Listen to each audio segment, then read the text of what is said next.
सिरों को काट कर अपने किया जब होम रावण ने दिया सब राज दुनिया का दिलावर हो तो ऐसा हो सदा शिव सर्ववरदाता दिगंबर हो तो ऐसा हो. નમસ્કાર મિત્રો, સ્વાગત છે તમારું એવા શિવ બાલક તેજસપુરી ગૌસ્વામી બાપુ. એજ્યુકેશન હર્ષદભાઈ મારે મેં બીકોમ કરેલું 1 વર્ષ, પછી મૂકી દીધું. પણ આજથી 7-8 વર્ષ પહેલા એમાં સાથે મહેનત ખૂબ કરાવી. એમાં કહેવત છે કે સાધુનું છોકરું રોવે ને તો રાગમાં રોવે. હું નાનપણથી સંગીતનો શોખ. કલાકાર જીવનમાં પછી જીવનમાં કેટલો બદલાવ આવ્યો? એક કલાકારની લાઈફ, એક આરાધકની લાઈફ પરિવાર માટે હોતી નથી. આ સ્ટ્રગલ બહુ કર્યું.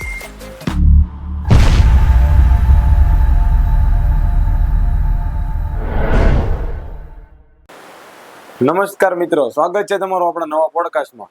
તો આજે આપણી વચ્ચે છે ભજનની દુનિયામાં એવું નામ, ભજન આરાધક એવા કે જેમને વેર્યું છે એવા શિવ બાલક તેજસપુરી ગૌસ્વામી બાપુ. આપણે વાતચીતની શરૂઆત કરી. જી. તો તમારું મૂળ વતન? મારું મૂળ વતન હર્ષદભાઈ લાઠી તાલુકો, દામનગર સિટી, લાઠીની બાજુમાં, એમની બાજુમાં એક નાનું ગામ આવતડ ગામ, એ મારું વતન છે. તમારું જન્મ સ્થળ? નહીં, મારું જન્મ સ્થળ સુરત છે, પણ અમારા બાપ દાદાનું ગામ આવતડ, અમરેલી જિલ્લા. અને તો આપણે વાત કરી તમારા એજ્યુકેશન છે. હાજી.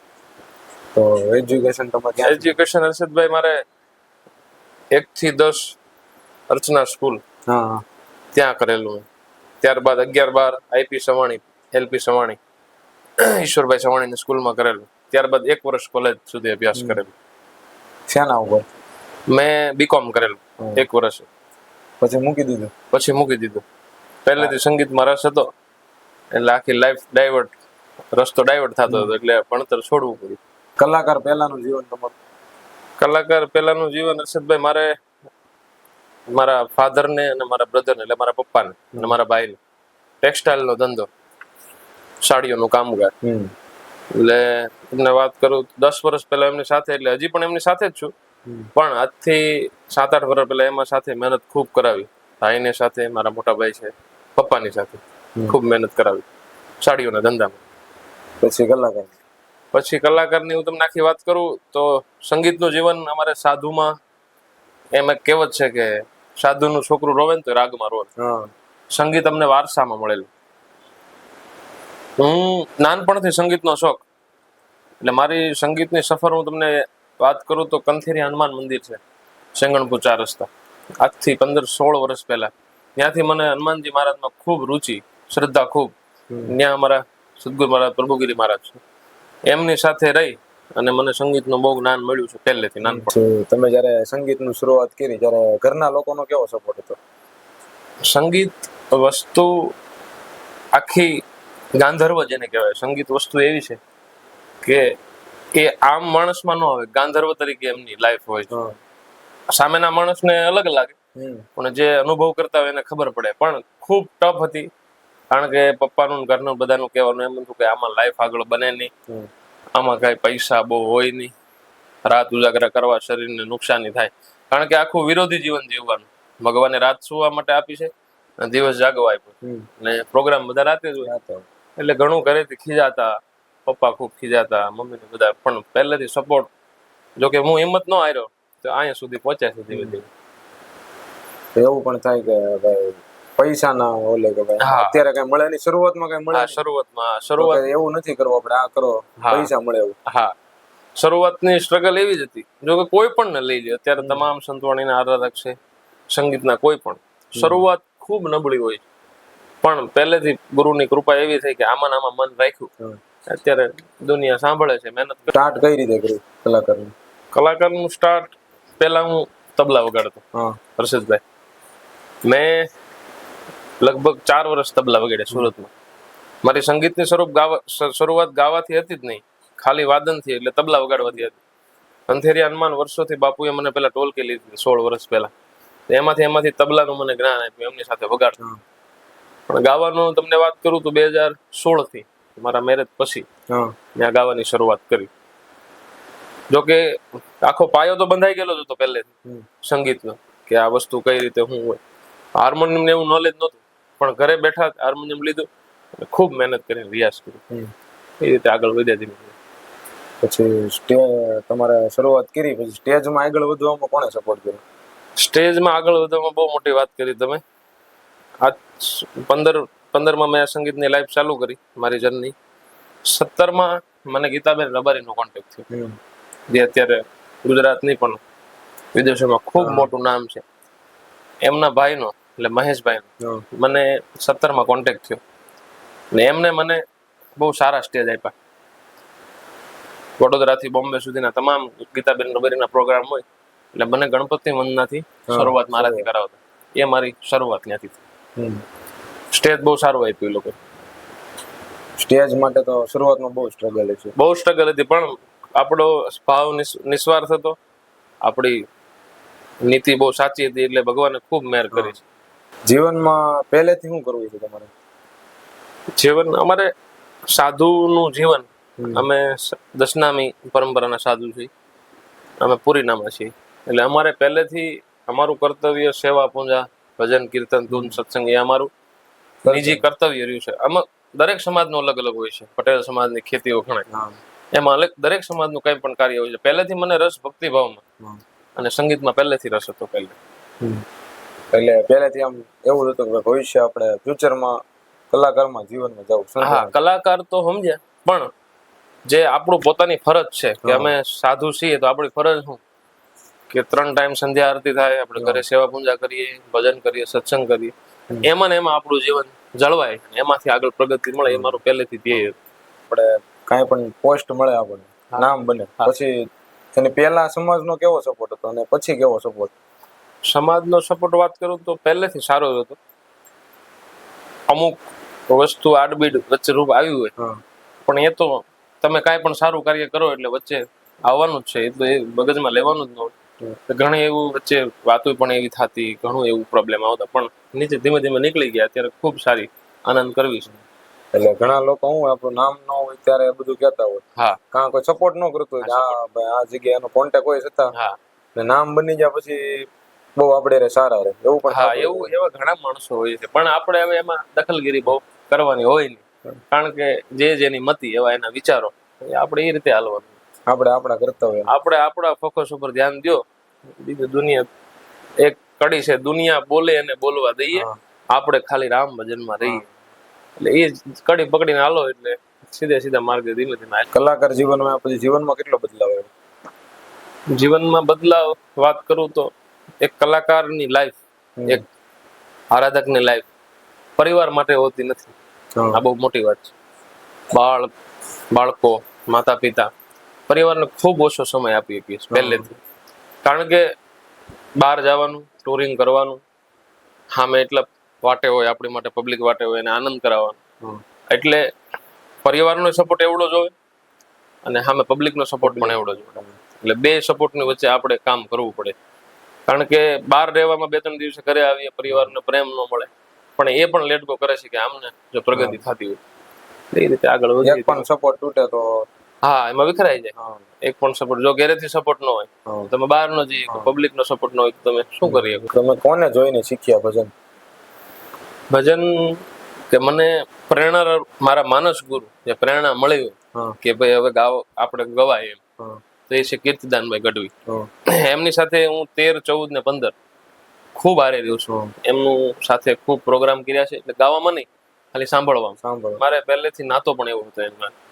એટલે એને જોઈને, એને ફોલો કરીને અને મેં ગાયકની શરૂઆત કરી છે. એ મારા માનસ ગુરુ છે. ગુરુ અનેક હોય છે. દત્ત ભગવાને પણ 24 ગુરુ કર્યા હતા. તમને કાંઈક શીખવા મળે જેનામાંથી એ તમારો ગુરુ. એટલે મારા માનસ ગુરુ એ છે પહેલા. એને સાંભળતો બહુ સાંભળ્યા કીર્તિદાનભાઈ. ફોલો પણ બહુ કર્યા. કઈ રીતે ગાવું, સ્ટેજ ઉપર કઈ રીતે પ્રસ્તુત કરવું, તમારી છટા કેવી, એ બધું ખૂબ એનામાંથી મેં પ્રાપ્ત કર્યું છે.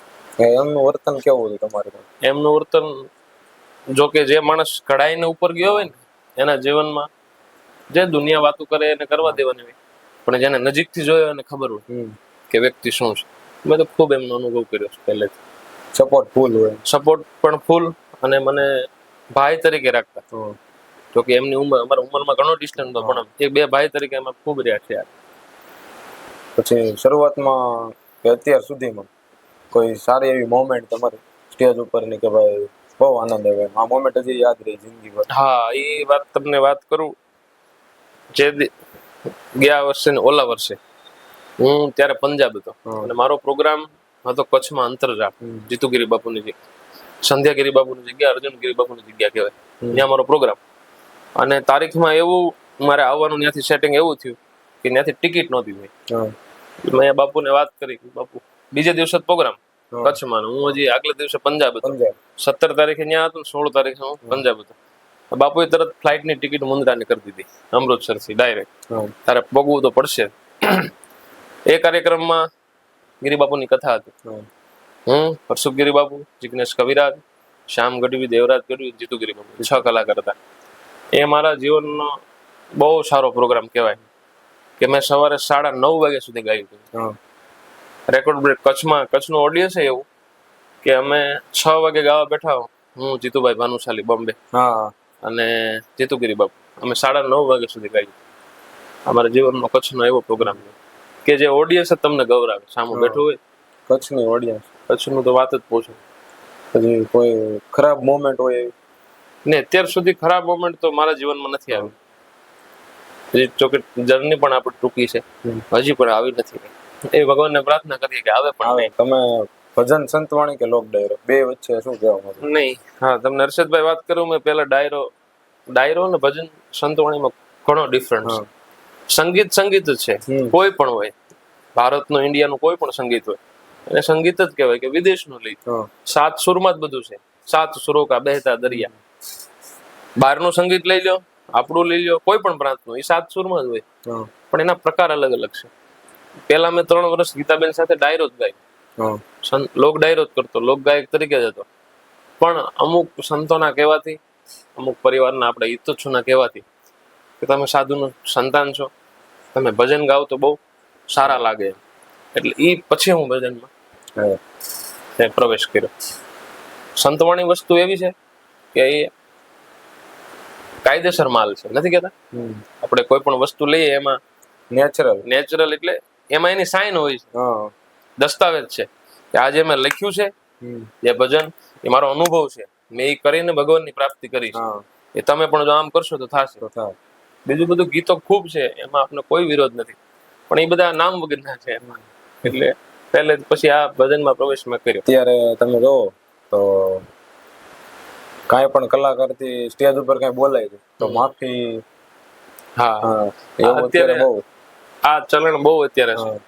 એ સોશિયલ મીડિયાનું કારણ છે મેન તો, પણ ખરેખર ન મગાવી જોઈએ.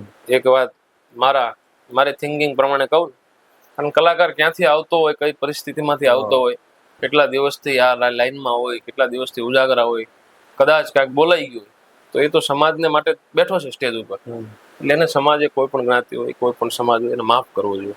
કદાચ કંઈક બોલાઈ ગયું તો એ તો બીજું તો ઘણું સારું બોલે છે ને. તમે 100 વસ્તુમાંથી 99 વસ્તુ સારી બોલે, એક વસ્તુ તમે પકડી લો, એ વ્યાજબી નથી અને ન મગાવી જોઈએ માફી. તમારી સાથે કરે નહીં, મારી સાથે કોઈ દિવસ નથી, કારણ કે બોલવાનો વિષય નથી અમારે.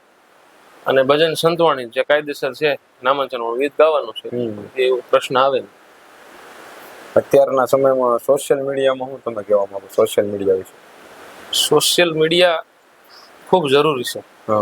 અત્યારે યુગ સોશિયલ મીડિયાનો છે, પણ મારી પહેલેથી થિંકિંગ મારી પોતાની એવી છે, અત્યારે એક ગીતમાં માણસ ઉપડી જાય.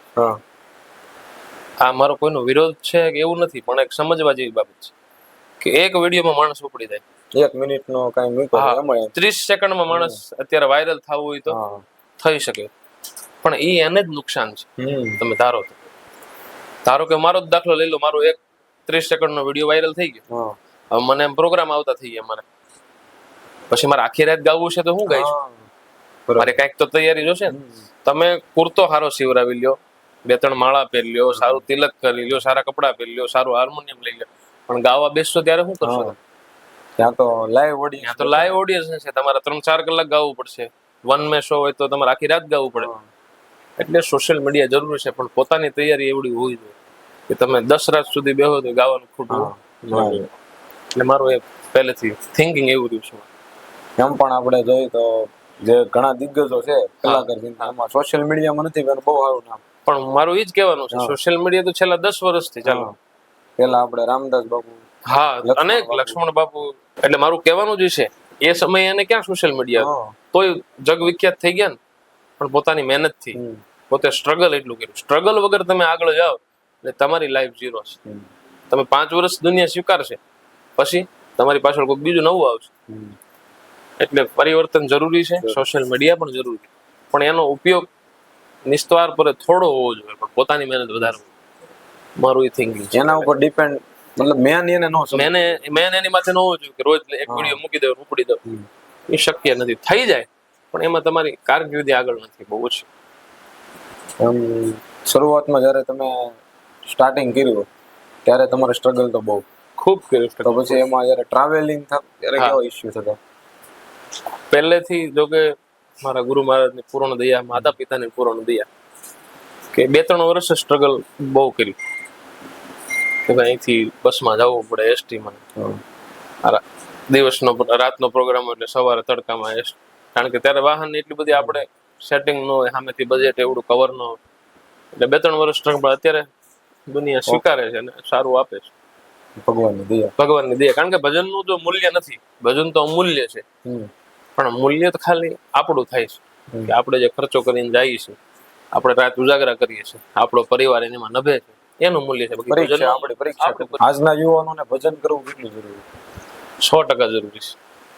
કારણ કે તમને એક વાત કરું, શાસ્ત્રિક વાત છે, મારા ઘરની વાત નથી, કે આપણે પૃથ્વી ઉપર જન્મ લીધો છે એમને નથી મળ્યો.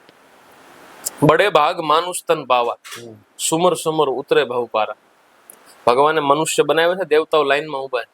અમને ભગવાન એકવાર મનુષ્ય બનાવે મૃત્યુ લોકમાં, જેથી અમે એનું નામ લઈએ કે ભગવાનનું. મનુષ્ય એક જ જીવ એવું છે કે ભગવાનનું નામ લઈએ કે, બાકી 84 લાખ યોની પૃથ્વી ઉપર છે. કોઈ થોડું ભજન કરીએ કે? મનુષ્ય એટલે યુવાનોને મારી કરબ્રત પ્રાર્થના, આ માનવ દેહ મળ્યો છે પૃથ્વી ઉપર તો કાંઈક કરી જાઓ. બાકી તો જીવે જ છે. કારણ કે ખાવાનું પીવાનું એ તો કાગડા કૂતરા પશુ પક્ષી કરે છે, પણ મનુષ્યમાંથી એક જ ગુણ એવો છે કે ભગવાનનું ભજન કરીએ. કારણ કે માતાના ઉદરમાં, સંતોએ માતાના ઉદરને નર્ક કીધું છે. કારણ કે ઊંધે માથે જીવ લટકતો હતો, મળમૂત્રનું જે આખું વાહન હતું ને બધું એમાંથી જ જતું હતું. ત્યારે ભગવાનને જીવે પ્રાર્થના કરી કે મને આમાંથી મુક્ત કર, હું તારું ભજન કર. પણ આ જરૂરી છે યુવાનોને ભજન કરવું. જોકે ભજનને કોઈ ઉંમર નથી, તમે ગમે ત્યારે કરી શકો, પણ પહેલેથી જો એમાં રુચિ હોય તો કલ્યાણ 100% થાય. ત્યારે કલાકારો વચ્ચે બહુ હરીફાઈ હોય, સ્ટેજ ઉપર ઈર્ષ્યા, અભિમાન હોય, એમાં શું કહેવા માંગો? ઈર્ષા, દ્વેષ એ તો પોતપોતાની મતિ અનુરાપ હોય છે, પણ ન હોવું જોઈએ, મારું કહેવાનું એવું છે. કારણ કે બધાને એક સરખી કલા ભગવાને આપી નથી. હું ગાતો, મારી સાથે બીજા 3 કલાકારો, બધાનું અલગ અલગ કલા હોય છે અને બધાનું ઓડિયન્સ હોય છે. ધારો કે હું એક કાર્યક્રમમાં ગયો, મારાથી મોટા કલાકાર છે, એનું થોડુંક વધારે ઓડિયન્સ હોય, મારું પણ હોય, મારા 10 જણા હોય, તમારે એટલું ગાઈ લો. પછી એમાં ઈર્ષા, ભેદભાવ, એમાંથી તમારી પ્રગતિ નથી. ઓશો રજનીશે એક બહુ સુંદર વાત કરી કે દુશ્મન બનાવો ને તો મજબૂત બનાવો, માઇક આંગલાને ન બનાવો. પણ એ બધી વાત આ ક્ષેત્રમાં ન હોવી જોઈએ. સમજ્યા મારી વાત? કારણ કે આ તો સંગીત સરસ્વતીની સાધના છે. એના ખોળે બેસીને તમે ઈર્ષા, દેશ, ભાવ બધું રાખો, પ્રગતિ તમારી અટકી જાય, હોય એમાંથી પણ નાબૂદ થાય. તમારી કળા હોય એટલે તમે પીરસો, બીજાની હશે એટલું પીરસશે, એના ભાગનું ઈ લે. કારણ કે અહીંથી તો કોઈ લઈને જ જવાનું. ભાગ બિના નર પાવત નાહી, ભાગ વગર તો કોઈ લઈને જ. તમારું એક સોંગ આવેલું મેં જોયું, મહાદેવ ઉપર. મહાદેવ ઉપર હતું. કઈ રીતે? મને પહેલેથી અમારું દશનામ ગોસ્વામી પરિવાર, અમે શિવવંશ કહેવાય, શિવના સીધા લીટીના વારસદાર. એટલે અમને પહેલેથી શિવ ભક્તિ, શિવ મંદિરોમાં અમારે જ્ઞાતિ પૂજામાં હોય જ બધે. એટલે પહેલેથી મહાદેવ મને પહેલેથી પ્રિય, અમારો ઈષ્ટદેવ. તો કે બધાને મહાદેવ તો સર્વવ્યાપી છે બધાને, પણ અમને કંઈક વધારે લાગણી એના પ્રત્યે. એટલે સંજુ એન્ટરટેનમેન્ટ આપણે હીરાબાગમાં છે, એ મારા ક્લોઝ મિત્ર છે. એમના કહેવાથી અમે આ એક મહાદેવનું બહુ જૂનું બ્રહ્માનંદજીનું ભજન છે, સદા શિવ સર્વ વરદાતા, દિગંબર હો તો એસા હો. એની ઉપરથી મારી રીતે મેં ભૈરવ રાગમાં કમ્પોઝ કર્યું, યુટ્યુબમાં મૂકેલું, એક જ ગીત મૂકેલું. એક જ કડી સંભળાવો. એ ભગવાન ભોળાનાથનું વર્ણન છે કે કાળ તણાશો કાળ ભયંકર કેવો હોય છે. બધા એમ કહે છે ભગવાન ભોળાનાથ ભોળા છે. ભોળા નથી. એ જેટલો કાળ છે એટલો બીજો કોઈ કાળ નથી, કારણ કે મહાકાળ ઈ જ છે અને સદાશિવ ઈ જ છે. એટલે એની કડી છે, શિરો કો કાટ કર અપને કિયા જબ હોમ રાવણ ને. શિરો કો કાટ, રાવણે જયારે 10 માથા હોમી દીધા, એ 10 માથા હોમીને એને હવન કર્યો ત્યારની વાત છે.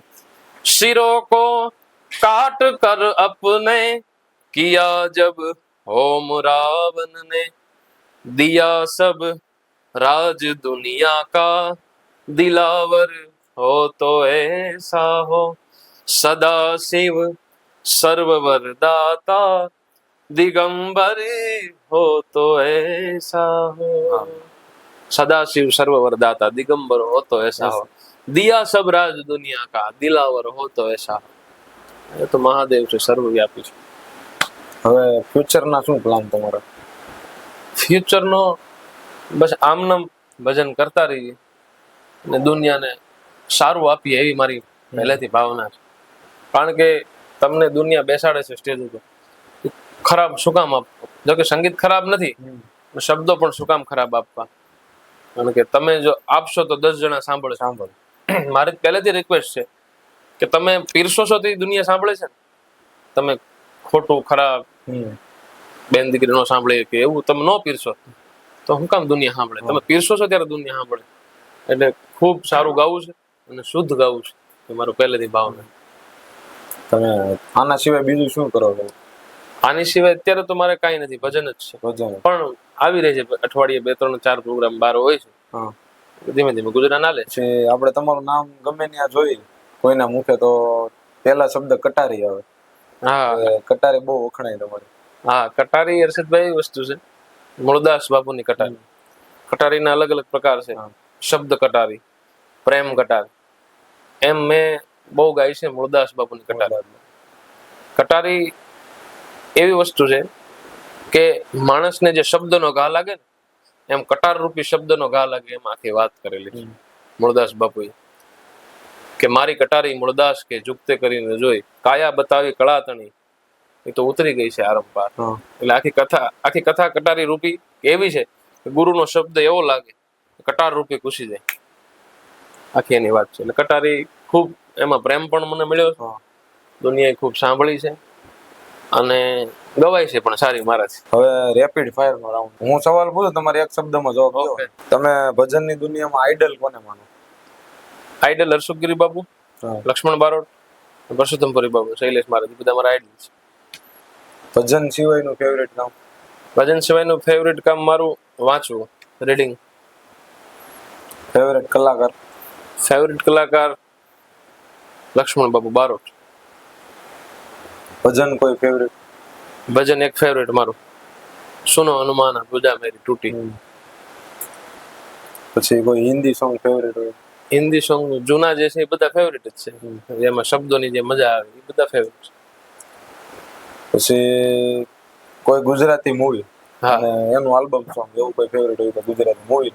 ગોરી રાધા અને કાળો પાન. કોઈ પણ તમારા ફેવરેટ સોંગ ની કોઈ એકાદી લાઈન સંભળાવો. ફેવરેટ એટલે ગુજરાતી કે હિન્દી? ગમે તે તમને જે બહુ મનપસંદ. આ ગુજરાતી સંભળાવું, આ ગોરી રાધા. ઓ ગોરી રાધા ને કાળો કાન, ગરબે ગમે ભૂલી ભાન. રાધાનું રૂપ છે, કાનુડાની પ્રીત છે, આંખું માંડીને જુએ કામ. ગોરી રાધા ને કાળો કાન, ગરબે ઘૂમે ભૂલી ભાન. આભાર. તમારો આભાર ખૂબ ખૂબ. તમે ભલે હર્ષદભાઈ. તમે અમારી ઓડિયન્સ ને શું જણાવવા માંગો છેલ્લે? ઓડિયન્સ ને છેલ્લે તો એક જ વસ્તુ મારી કે આ પરમ મિત્ર એવા હર્ષદભાઈ, કાઠિયાવાડી છોકરો, જેને આ બીડું ઝડપ્યું છે, ખૂબ સારું. ચેનલને સબસ્ક્રાઇબ કરજો, લાઈક કરજો, બેલ આઇકન દબાવજો અને ખૂબ સારી વસ્તુઓમાં મૂકશે, બધાના અનુભવો મૂકશે કે જેમને આપને પણ જે જોનારા શ્રોતાઓ છે બધા એમને પણ કંઈક જીવનમાં ઉતરે એવું ખૂબ સારું અહીંથી પીરસશે. એટલે એમને ખૂબ ખૂબ વધાવો અને ચેનલને સબસ્ક્રાઇબ, લાઈક કરજો, શેર કરજો. આભાર.